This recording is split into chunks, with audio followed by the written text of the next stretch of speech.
Saat di dunia Allah berjanji kalau seseorang benar sholatnya seperti yang Nabi tuntun, dia akan dijamin diberikan 5 keistimewaan yang tidak akan diberikan pada yang tidak sholat, atau orang yang sholat tapi sholatnya tidak seperti yang diinginkan Nabi tadi. Nah, jadi Nabi itu membuat ketat fikih sholat, bukan ingin membebani kita supaya rumit sholatnya, bukan. Jadi persoalannya, Nabi menginginkan setiap umatnya mendapatkan 5 keistimewaan ini. Jangan sampai ada umat Nabi nggak dapetin satu di antara yang 5 ini. Ya. Dengan cepat, satu, orang yang sholatnya benar dijamin oleh Allah pasti jadi orang baik. Sifat dan sikapnya pasti baik. Ya, itu ada di Quran surah ke-29 ayat 45, seperti pernah kita bahas di pertemuan lalu. Inna sholata tanha 'anil fahsya wal munkar. Orang yang salatnya benar, sungguh salat yang ditunaikan dengan benar itu akan mencegah pelaku dari 2 sumber keburukan. Pertama, fahsya, yang diingkari oleh hati, sumbernya nafsu, syahwat, ya. Maaf, pornografi, porno aksi, zina, LGBT, itu fahsya. Ya, munkar, keburukan yang diingkari oleh jiwa, sumbernya nafsu perut dan akal. Merampok, membunuh, ya, maaf, mencuri, korupsi, narkoba, macam-macam, itu mungkar itu. Jadi mustahil ada orang sholat perilakunya buruk. Jadi, Nabi menginginkan setiap orang sholat harus jadi orang baik. Silahkan Anda cek ya, anak-anak kita itu baru tumbuh saja, menjelang balik usia 7 tahun, yang ditekankan oleh Nabi itu sholatnya, bukan yang lain. Karena Nabi ajari dia sholat. Kenapa? Karena kalau anak-anak baik sholatnya dari sejak awal, akan tumbuh jadi orang baik setelahnya. Saya ingin sampaikan pesan nih, agak unik sekarang ya. Kalau dulu orang fokus pada sholat nih, sekarang saya agak bingung, anak-anak TK udah diajarin manasik gitu kan. Insya Allah, fokus dulu pada sholatnya gitu kan. Tidak salah memang, cuman fokus pada yang utama gitu. Sholat pada belum baik, masuk ke masjid langkahnya sudah salah, diajarin manasik gitu kan. Tapi memang tidak keliru, tidak, cuma ada prioritas yang harus kemudian jadi patokan di situ. Tapi yang kedua, orang yang sholatnya benar, itu hatinya cenderung tenang. Cenderung tenang. Ada di Quran surah ke-20 ayat ke-14, ditafsir di Quran surah ke-13 ayat ke-28. Kita sudah bacakan. Wa aqimis sholata li dzikri, tunaikan salat sebagai zikir kepada saya, kata Allah. Ditafsir di Quran surah Ar-Ra'd ayat ke-28, ala bi dzikrillah tatma'innul qulub. Jika benar zikirnya kepada Allah, salatnya benar, maka dampaknya ke hati pasti tenang. Kalau hati Anda sudah tenang, dihadapkan pada masalah apapun akan biasa saja. Yang besar jadi ringan, yang ringan seakan tidak ada masalah gitu. Di orang-orang yang sholatnya baik menghadapi persoalan kehidupan, itu cenderung lebih nyaman, tenang gitu, nggak susah dia. Itu poinnya. Yang ketiga, orang kalau sholatnya benar dijamin langsung oleh Quran, seperti pernah kita bahas kemarin, ya, Allah akan jamin kemudahan hidupnya, bahkan rezekinya.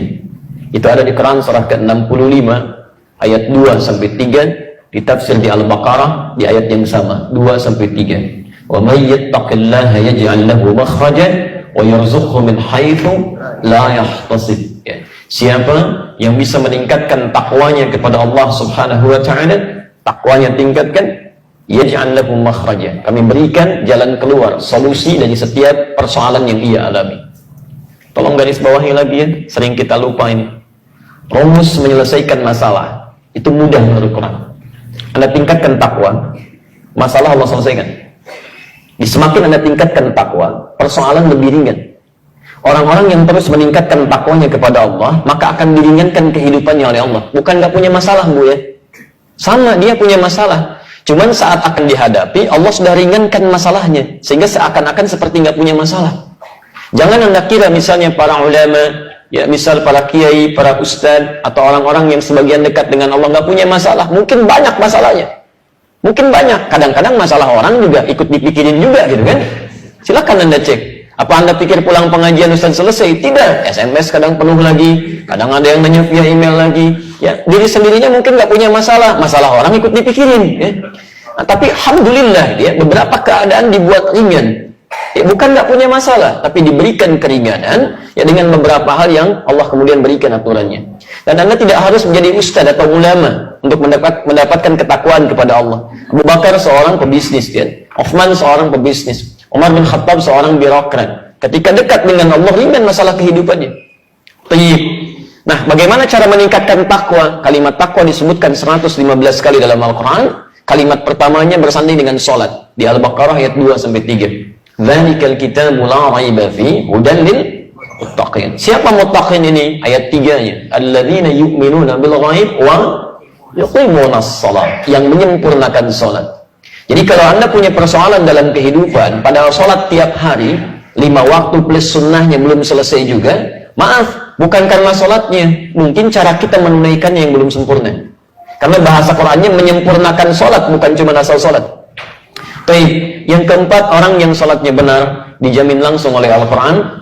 Setiap doa yang ia mohonkan kepada Allah itu akan disegerakan untuk dijawab. Disegerakan untuk dijawab. Masya Allah, ya. Itu sudah kita contohkan di bulan lalu. Bahkan contohnya, contoh yang sangat luar biasa, yang kata manusia nggak mungkin terjadi, kata Allah tidak ada yang mustahil. Itu contoh di Quran surah ketiga Ali Imran ayat 38 sampai 39. Posisi paling kanan sebelah atas di pojok. Ya, yang sudah berumah tangga puluhan tahun, sudah sepuh, rambutnya sudah memutih, fisiknya sudah letih, istrinya maaf divonis menopause dan mandul, kata dokter nggak mungkin nih, ya. Ada keturunan, tapi apa yang terjadi? Teruskan aja ya. Antum kan sudah sholat, tenang aja deh. Urusan lampu padam nyala, urusan kita ta'lim. Jadi apa yang terjadi? Suaminya kemudian sholat, memohon kepada Allah dalam sholatnya dan dikabulkan dan punya keturunan dia, ya.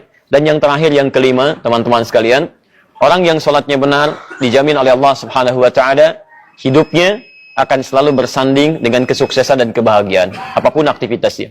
Itu ada di Quran surah ke-23 ayat 1 dan 2. Jadi Anda tidak diminta oleh Allah jadi apapun, silahkan aja sesuai dengan apa yang Anda kira-kira inginkan, selama itu baik.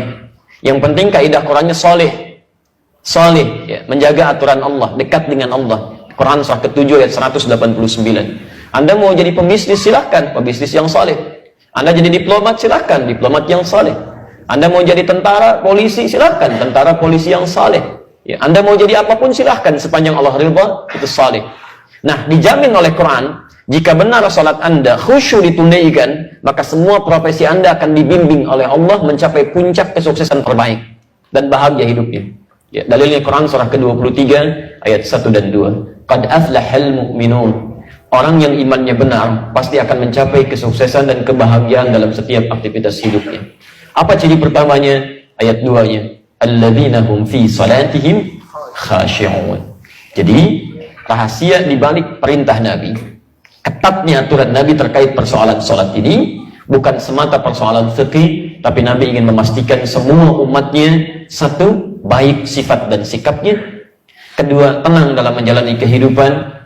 Ketiga, mudah dalam mengatasi persoalan. Keempat, bila cepat dikabulkan Allah. Dan kelima, apapun profesi mereka bisa mencapai puncak kesuksesan yang diharapkan dan bahagia kehidupan.